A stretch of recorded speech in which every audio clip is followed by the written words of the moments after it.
And then I'll go through the motions of how I do that.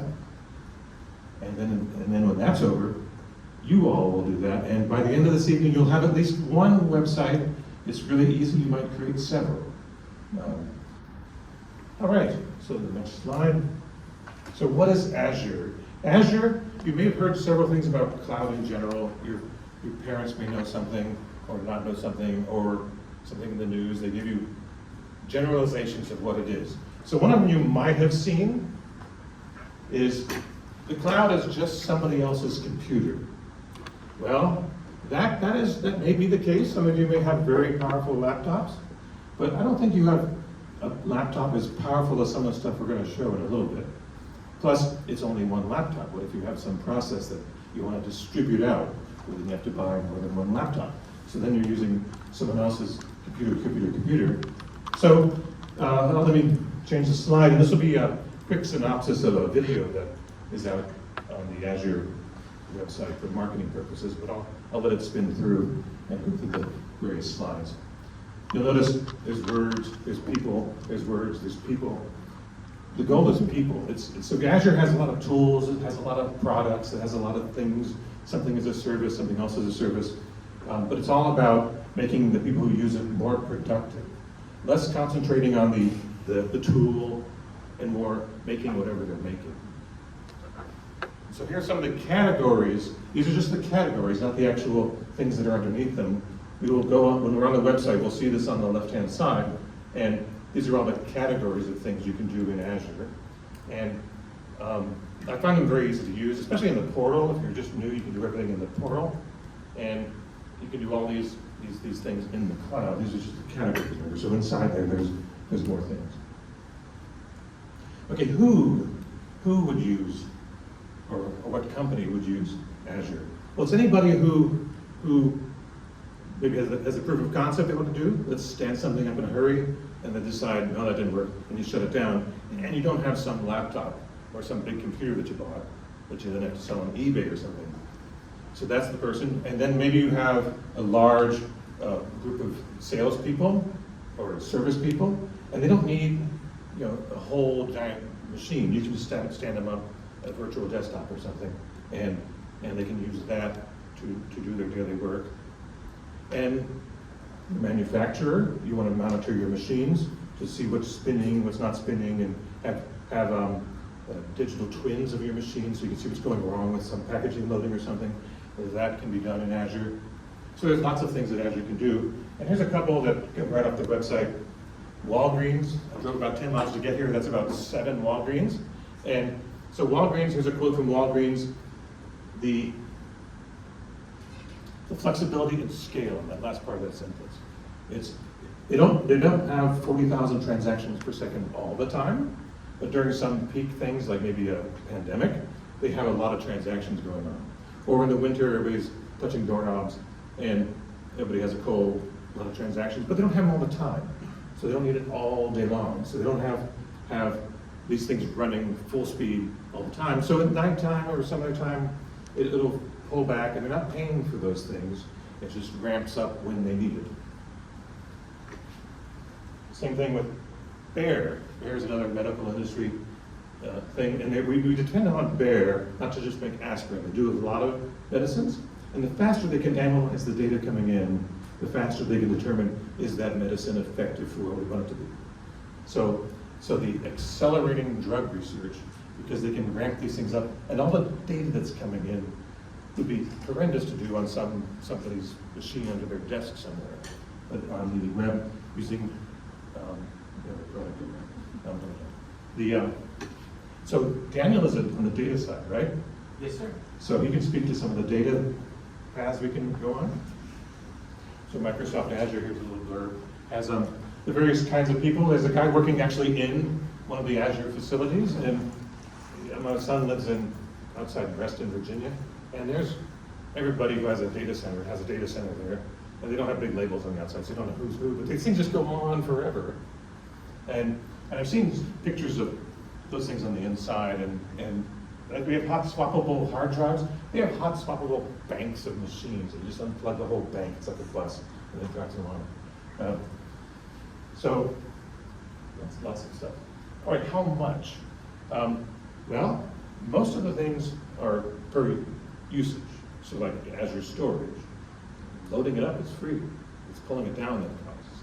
So it depends on how big it is and how many times you pull down, that's how much it costs. So it's a usage thing. And like many items out there, virtual machines and stuff, when it's running, you're paying more than when it's idle and when it's turned off. So if you have a virtual machine out there, turn it off if you're not using it. And because things cost, we let you know how much they're going to cost. If you're using the portal, you can see how much it's going to cost while you're doing that. And we'll do that. We'll see some the prices of some virtual machines or something that you can stand up. And after you have these things installed, like the customer I'm at, every once in a while, like every quarter, when they have to pay the bill or something, they go, "Oh, we got to get these Azure costs under coordinated, under control." And you go in their cost thing, and there's a lot of commas in the cost center. The one I'll show you there's no commas; it's all to the right of the decimal point. And then many, if you signed up for your Azure account, many of those things are free all the time. Or some of those things are free all the time. Some of them are free for the first year. And the static website we're setting up is free all the time. Even if you park a domain on it. If you have a regular app services website and we'll put a domain on there, it's like $50 a month. Which, depending on what you're doing, that could be okay. Because it gets you more than just the domain name. But the static one, you can set up a static domain. Although you'll see the domains it creates just out of the box are pretty neat too. Right, so the question, huh? Yeah, real quick. Just to show of hands real quick, how many folks, sorry I stood back here, I thought this was going to be a good idea. Now I'm regretting it because I made everybody turn around. Now the crowd's mad at me. How many folks in here have used Azure, are using Azure, are familiar with the cloud, and have had an exciting time with it, or using some of our free services? I was just curious. Hey, raise your hand. Yeah, raise your hand. So it's right, great yeah. because there's a lot of things out there. When Mike was talking about, how much does it cost? If you go out there, there's an Azure free subscription that you can get for 1 year. And most things, to Michael's point, are free. So if you're out there interested in SQL Server, app development, because I'm a SQL Server guy, Postgres, MySQL, any of those cool technologies, we have them out there for you to go out there and play with and get you excited with them. So sorry, Michael, I didn't want to interrupt. I just want Please, folks and to know anytime anybody else wants to this is great. comment, go right ahead. Another thing I want to point out, since we all go to USF, we are given Azure for free, and we are given a $100 credit applied to our account. So when you do sign in with USF, you will be given almost $100. Is it 100 per month? No, just a $100 credit total. Total, because it used to be like 100 per month. You can check on that. Because you'll see $100 can go by in a hurry. With those accounts where you're given free credits, you don't have to always have a credit card or anything like that associated with it. Like, it'll use it up, and then at the end of the month, if you run out of those credits, it just turns them off. So you don't have to worry about ringing up like a crazy $5,000 bill or something like that. Yeah. Using all these services, it's just like I do talks all the time with $150 a month. Like, that's usually what I use, the little free credits I have. Yeah, and then when you're setting up the resource, in Azure we call it resources. So a SQL Server instance would be a resource. The developer edition of SQL Server has a limit on how many transactions and stuff you can have. It's well above anything you would ever use, and it's free. So if you watch what you pick, if you pick a virtual machine with 98 CPUs in it and 380 gigs of RAM, that's going to cost you some change. So you can burn through that $100 in before it's done loading. One of the things I did to get my son excited about this is we spun up an Azure virtual machine, and it's Java. I know it's not the cool stuff you all are working, but we set up a Minecraft server on Azure so that his friends could log in and they could play from around the world. Because he has friends in New Zealand, Australia, the UK. I think there's one sitting somewhere in the middle. I can't remember where they are from, in the Middle East. He would kill me for saying that I didn't remember where his friend was from. But it's really cool. So if you're not just into you know, like databases or code. There's a lot of things. You can spin up servers, you can spin up application infrastructure, you can spin up machine learning. The big thing, OpenAI, right? We announced OpenAI. You can play with a lot of those things out there for free in these Azure environments that Michael was talking about. So just, there's a lot of excitement out there, so I want you to know it's just not the one thing that, you know, there's a lot of things out there. So get excited, get out there, find your passion, find what you want to do, because it's a video game. I was telling earlier that for me, IT is a big video game. I just play a video game all day long and have fun with it. So yeah, find your passion with some of the things Michael, sorry. Right, and if you're doing your passion anyway, someone will pay you for it. Yeah. So if you're just like, if you're enjoying your job, you're like, yeah, if you fired me, I'd still be doing this. But you're paying me? That works for me. Now, so this one shows mine's only 53 cents, and it projects it. The forecast is 53 cents, and I have several things running on there. It actually shows you what's down here. Along those lines, SQL Server. He's doing SQL Server. So a lot of times you'll stand up a SQL Server because you want a table to put stuff in. Well, because of the way it's structured, you can just ask for a table. We have table storage, and it works. And the table's written in JavaScript, not a JSON object. So each column can have, each row, the columns can be different in each row. So if you have any DBA friends, it really gives them a heartburn, but it's very functional. So you can have just one table. You don't have to have a whole SQL server. All right, so I think the next slide is, so I've done, for now, I've finished my PowerPoint. So there we go. So we're going to switch back and actually hop on the portal.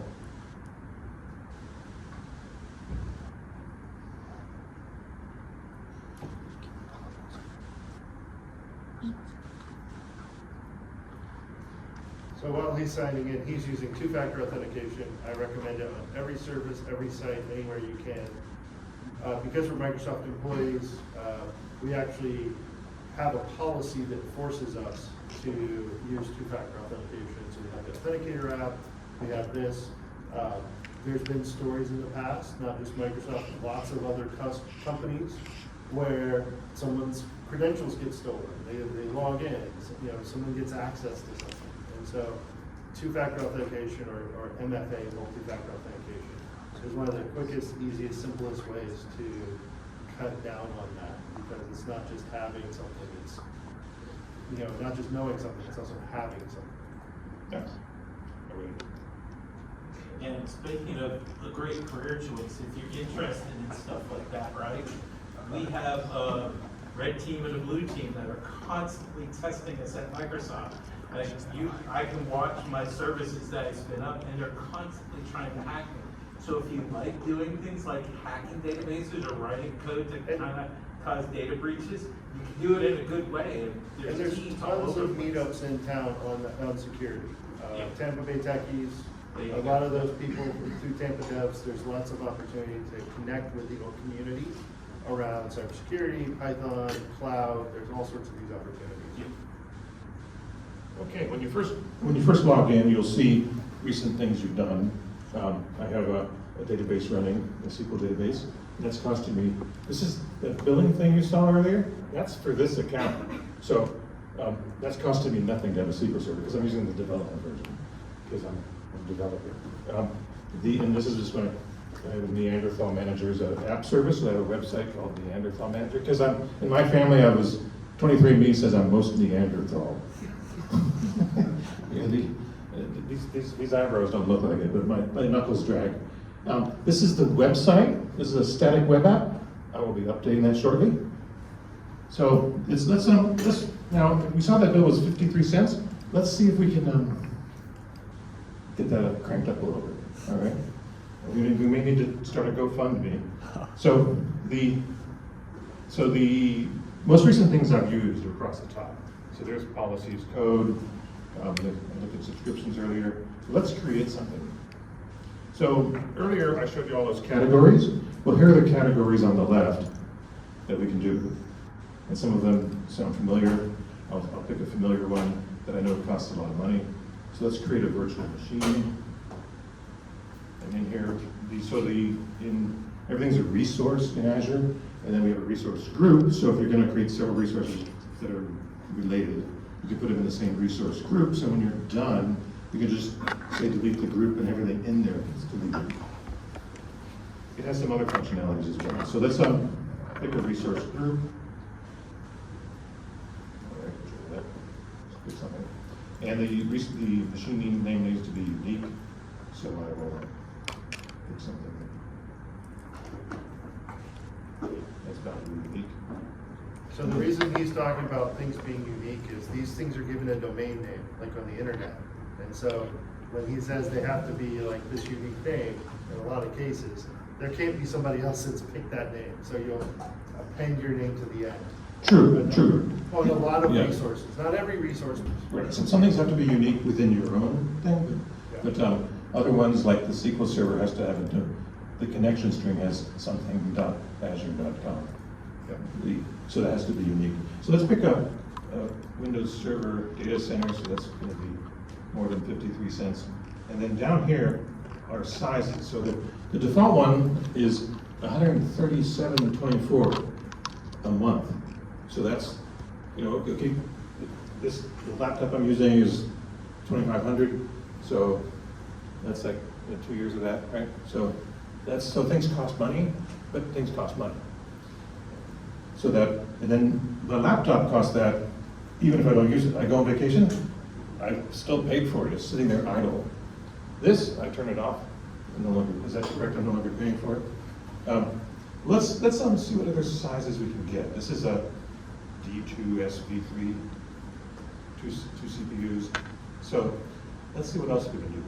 Now, off here on the right, these are the prices of some of these other ones. So they're getting pretty expensive. But I think we can do better. Here's where the GoFundMe comes in. Let's pick this D4. Let's see what we can get. Scroll over to the right. Still, let's do better.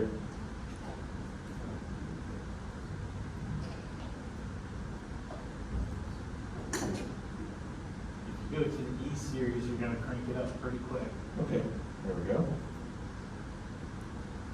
Now we can do better than that. I saw one in here for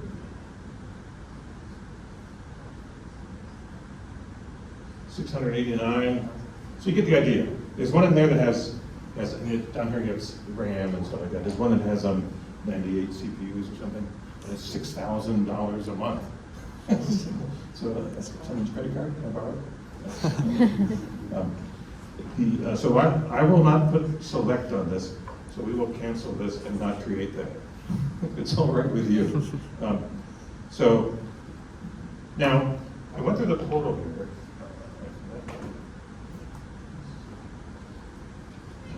I went to the portal to create that, and you can do that, it's fine. But in a larger environment, I'm just randomly clicking things, and I think I need this, and it's overkill. You get 98 CPUs because I'm not doing anything with it, it's just going to sit there and run some little routine on it. And then there's no track of who created that without drilling down into what ID created it. So in the world I live in the infrastructure world where we're introducing or bringing clients from their on-premise to the website, we use infrastructure as code. So we have these declarative statements that this machine has this SKU number, and the list was just a bunch of SKU numbers. And this is the name of it, and things like that. And then we can run that. Someone says, hey, I need a server. We just click a button and it runs this code that looks at that declared file and say, that's what we want, and it stands it up. And it has all the required things that we need. And the code is in some repository. So we can say, okay, how many definitions of these machines do we have with 300 meg of RAM?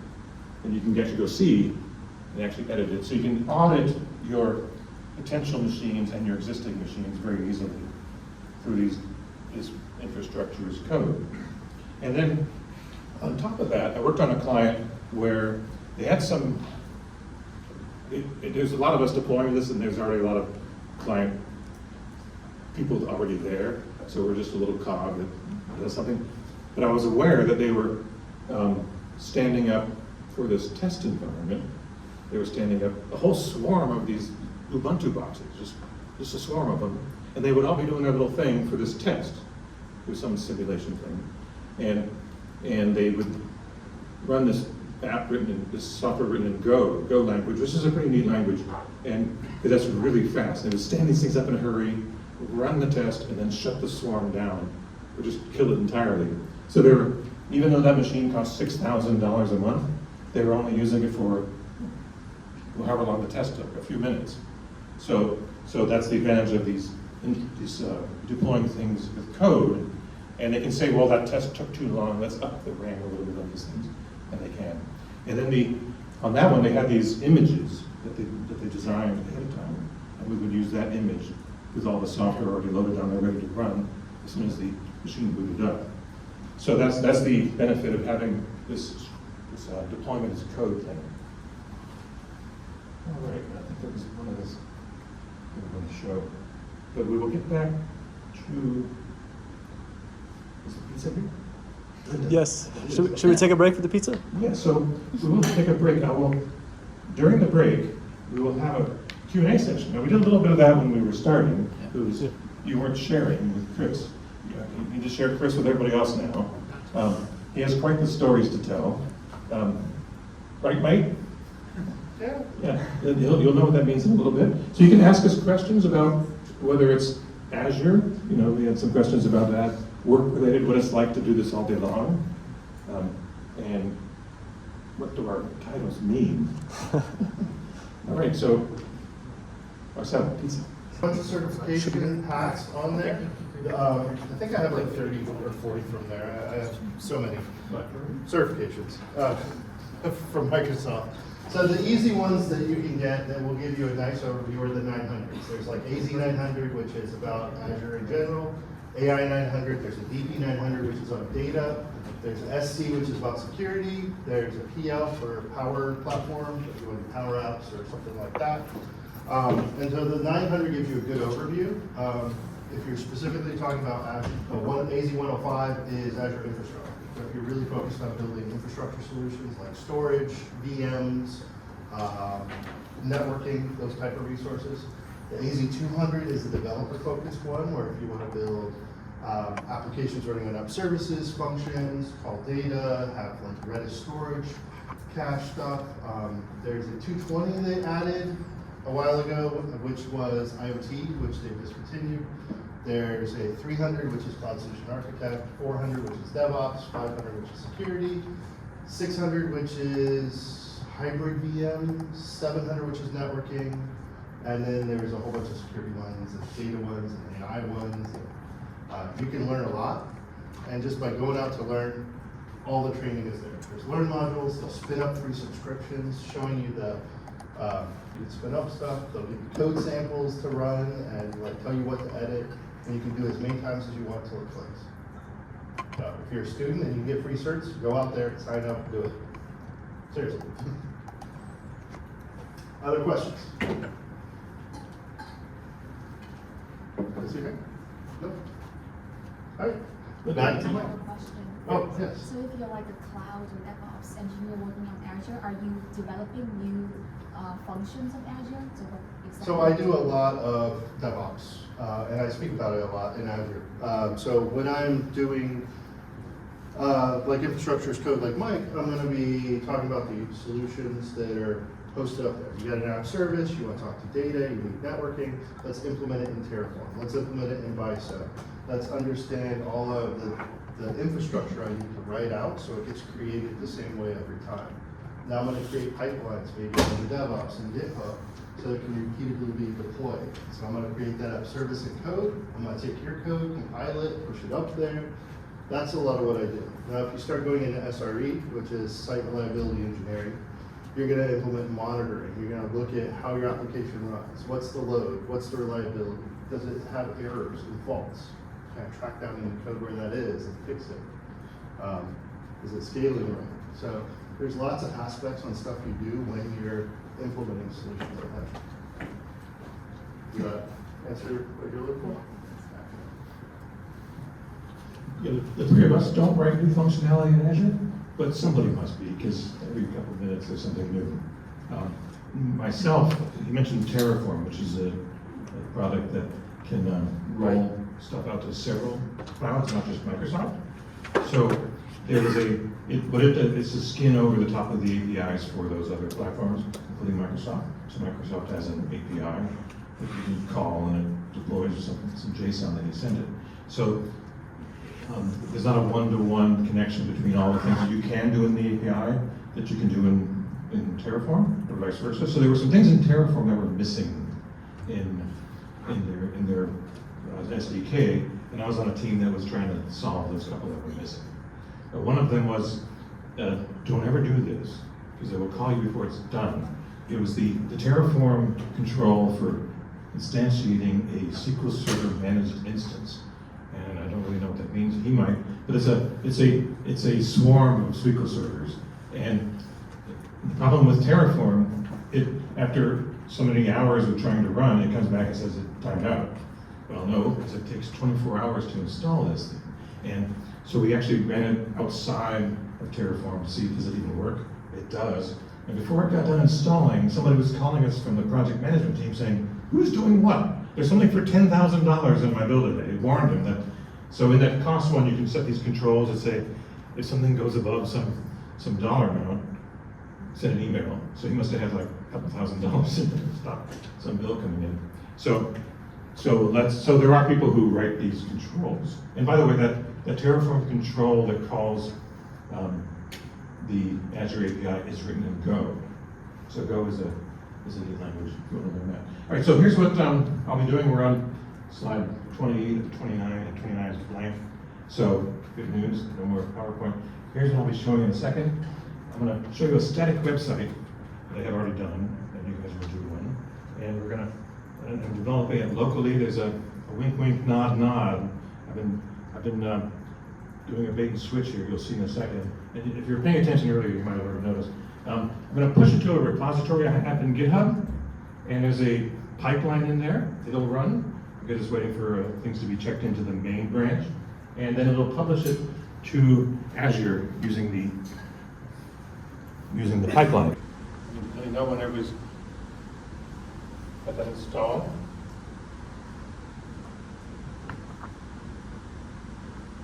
So that'll put this Azure connection in here. Now, if you go into it now, and you want to do that and log into your Azure account, because that'll take some time. You got to do the three-factor authentication thing.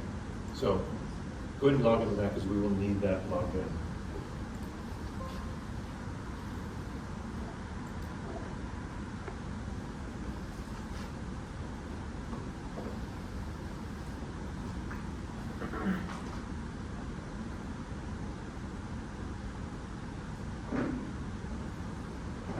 So if we're ready to clone, I did the command palette and I typed in clone, and it's waiting for me to put in the URL that we copied from the GitHub screen.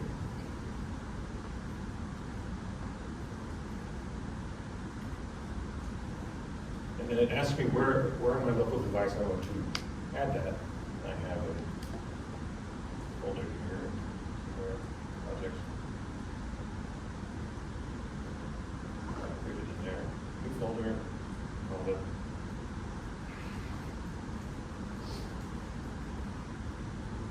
that. And then select this as my repository destination. That'll create some Git files in there. And then once it does that, I'm already in some other project. It gives me an opportunity to go ahead and open it rather than having to navigate to it. So I will click on that. And because this is a new folder and it's got some code it knows is based somewhere else, it wants me to verify that. Now, funny thing, on the Windows side, the yes is on this side and the no is on that side. But on the Mac, it's on that side. That must mean something. If I trust, because it's me. And here's that similar code to what we saw earlier. This is Blazor. How many are using Blazor as the option? Okay, good, because I can tell you what to do. Who picked what else? Angular, anybody? And Vue. What'd you pick? Vue? Okay. What is Vue? I don't describe it other than they used it at my workplace? I mean, I didn't use it. Is it JavaScript variable for front-end application? Okay, so they're using, it's sort of like Angular then, where they're using Yeah, yeah. script. Sort of. Okay, good. And using it at your workplace, hey, that's me. So, I'm completely cool with that. And then that's kind of the reason these companies come in and do this, is because they want you learning their stuff, or my stuff, our stuff. So when you get a job, you go, hey, I learned this at school. Like someone said they're using what, Python. And that's everywhere now. So that's a good, thank goodness they moved on from Java. Because Python is very useful in lots of, especially AI world, everything's in Python. All right, so here I am in here, and there's my code up there, and you can make some changes if you want. Or,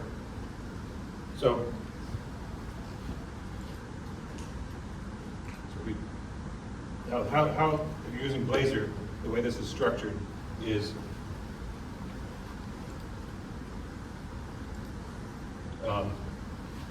Blazor's a naming convention and where it's at language.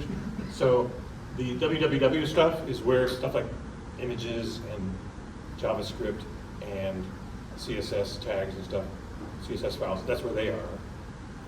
And then the shared one is like a framework that makes all the pages behave the same with the menu on the top and stuff like that.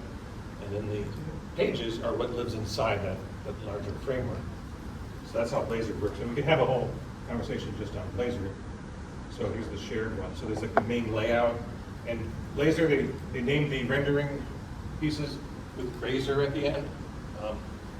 So the inside here, we have the container, the framework, the frame that the object is in, and all the stuff that's in this folder, in the pages folder, gets rendered inside this section right here, at the bottom. So that's Blazor. So that's enough on Blazor. So the stuff that gets rendered in there, here's that, what was the USF goals on the other page. We can change this to be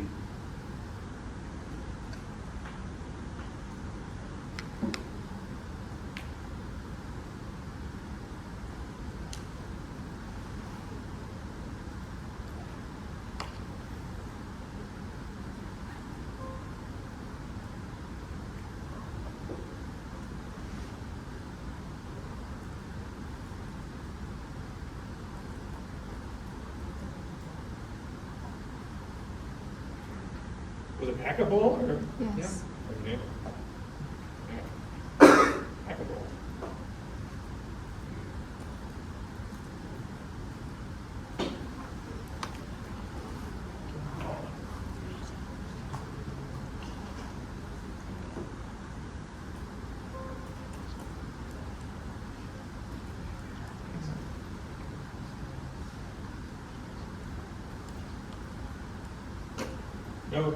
No relation to impossible. So we will save that. And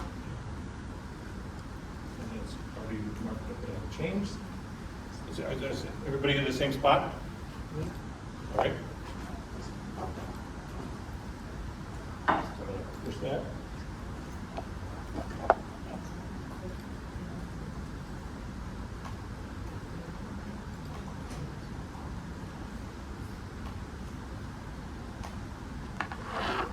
We'll look at the GitHub.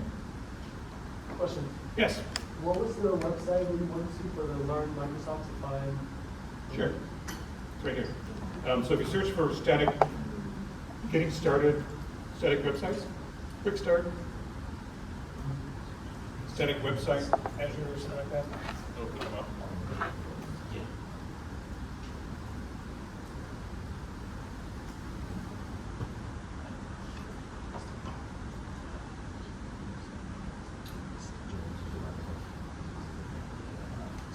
So if I go to my GitHub here, we look at the actions, that's where the pipeline is running.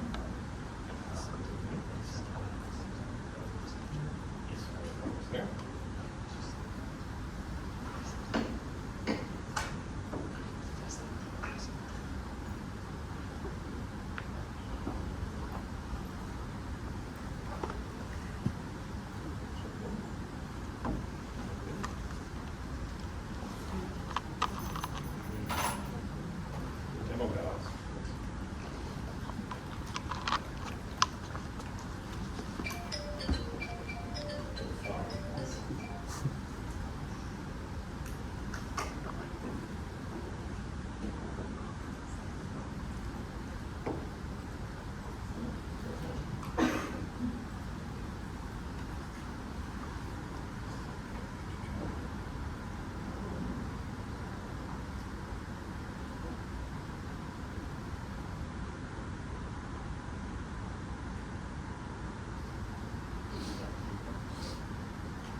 Hmm.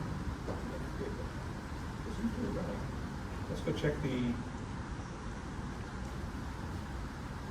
Hold on, let's see if it's deployed.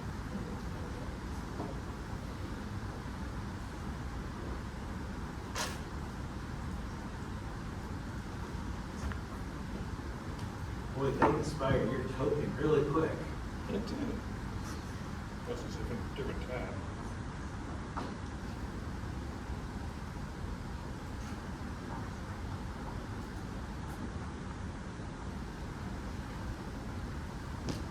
So that stay signed in thing must not be there.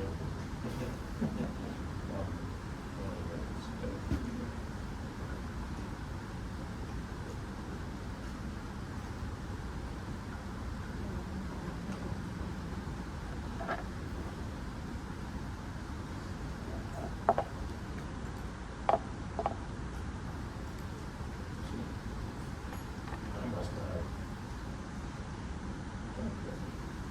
Anybody else do it correctly?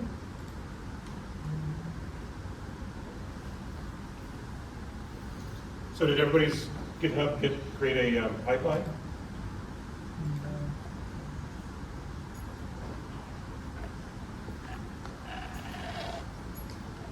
I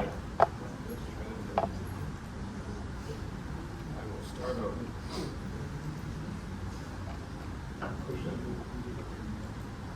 You committed it already, right? Yeah. Well, let's see. Well, it should have already.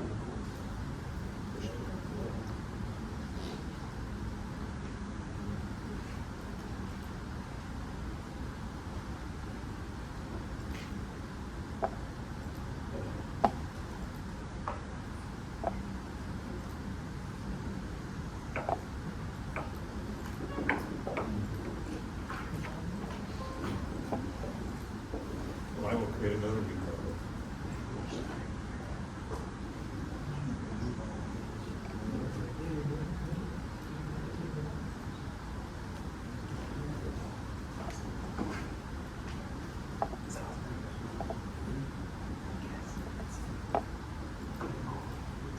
This time I'll look to see. It's supposed to create the pipeline automatically. Actually,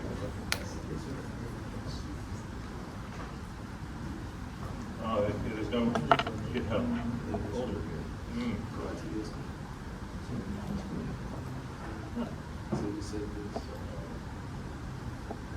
It's not working.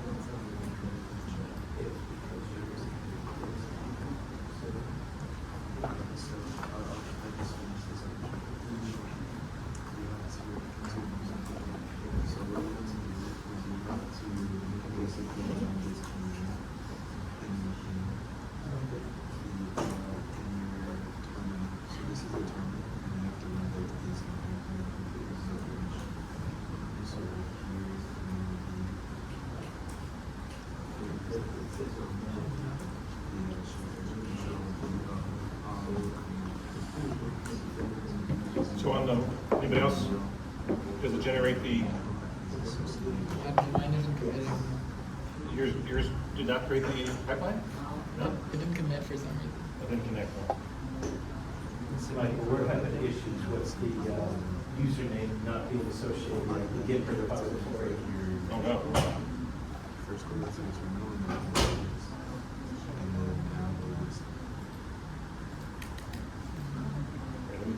Let me push this real quick and.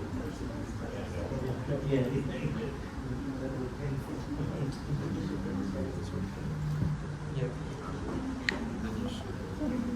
oh wait, I think you did the Copy the.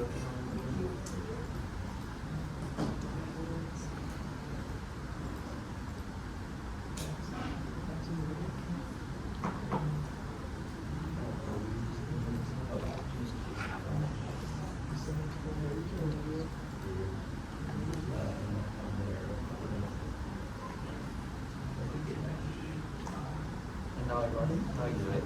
Yours the precedence because yeah, now you can go. You should be Well, to type something in. Trust me, I did it like 2 hours ago. It worked just fine on the Mac. But that The, huh? Mine committed. What do we do after we commit? Maybe we'll I had this one and it had this commits. Now I need to go to Azure. I didn't catch the rest of the part. Oh, so you, are you in Visual Studio at all? Yeah, so you wanna. Does this happen all the Yeah, time? so click the change here. You did? Okay. You did the push there? Yeah, but you don't have any, you're in the same code on it. And go back to the GitHub. Yeah. My 2 commits were 2. Okay, yeah, all right, I forgot a step. When, there's this thing called, read the free manual. They don't mean free. So the pipeline can't work because it doesn't know where to pipe it to. We haven't created, for my site 3, my auto site, or any of ours, we haven't created the place to put it to yet. So it's waiting for that before it creates before it creates the pipeline to push it there. So let's follow the instructions on that page. The next step. So Go to the Azure. light bulb, so the next, in the quick start, we installed the extension, create a static web app. So, we've downloaded that. Once the app is created, confirm the notification, just do code. All right. Now, we're going to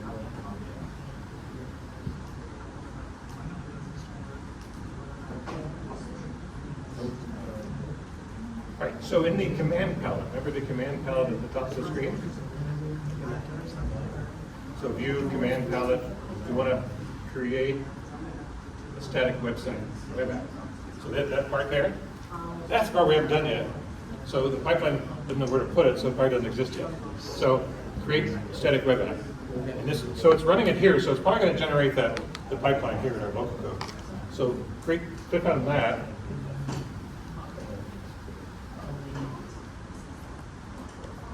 It's going to ask you a couple questions. So it's confirming that the folder you're in is the one you want to name it. So let's name it that. And then remember we talked about regions, where you want to deploy the thing. East US 2 is probably a good option.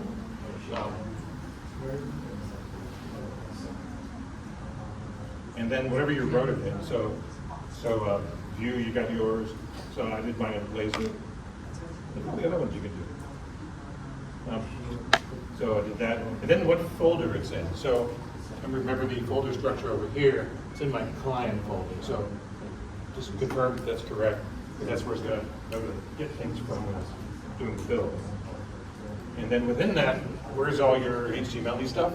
And that's in your WW. All right, now it's doing something. That's successfully created a new weapon. So GitHub, okay, there we go. So there's your GitHub actions. So you think I almost staged that to make it started, right? You did that. So GitHub Actions is currently building. So if I go back to my GitHub, and I can see that there is now something building and running. And then also, if you notice, well, this wasn't there a moment ago either. That folder with the .github in there. So my workflow is in there. So. After you did create the static web app application, where did you go? I haven't gone anywhere yet. So it did some things. I did dance a little bit. It did some things. It created that file, and it pushed the stuff up there for us. Yeah. And it's already triggered a job. So if you go back to your GitHub, you've already done that. You can see a job running in the actions section at the top. The name of the job is whatever comment you put in there when you pushed it. You see it?